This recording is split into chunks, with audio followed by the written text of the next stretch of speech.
Azərbaycan mədəniyyəti ilə bağlı yeni yanaşmalar işlənib hazırlanmaqdadır. Mədəniyyət naziri Adil Kərimli bildirdi ki, bu model, bu baxışla bağlı yaxın zamanda əlavə açıqlamalar veriləcək. Azərbaycanda mədəniyyətə, onun məzmununa və formasına yeni bir baxış formalaşmışdır.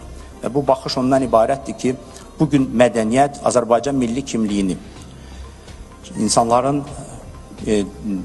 tarixən formalaşmış dəyərlərini, xüsusilə də bizim milli mənəvi dəyərlərimizi özündə ehtiva edən müasir çağırışları qəbul edərək onlarla uzlaşa bilən, lakin milli dəyərləri qoruyan bir sistem kimi formalaşmalı və bunun üzərində idarə etmə yenilənməlidir. Və bugünkü konseptual yanaşma ondan ibarətdir ki, mədəniyyət hamı üçün modeli deyilən bir yanaşma var.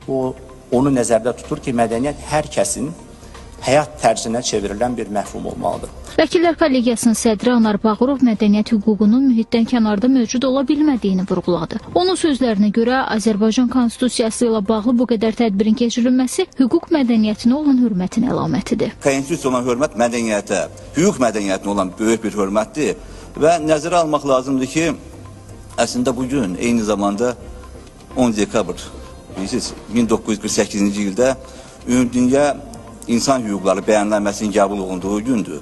Məlum olduğu bir bəyannamə universal xarakter daşıyır və əslində məhz bugün bu tədbirin keçirilməsi Azərbaycan dövlətinin, Azərbaycan xalqının və dövlət strukturlarımızın, həmçinin dövlətimizin beynəlxalq öhdəliklərə olan sadiqliyini nümayiş etdirir. Qeyd edək ki, tədbir çərçivəsində mədəniyyət və hüquq, Azərbaycan Konstitusiyası və mədəni dəyərlərimiz və mədəniyyət beynəlxalq münasibətlər sistemində adlı panel sessiyalarda keçirildi.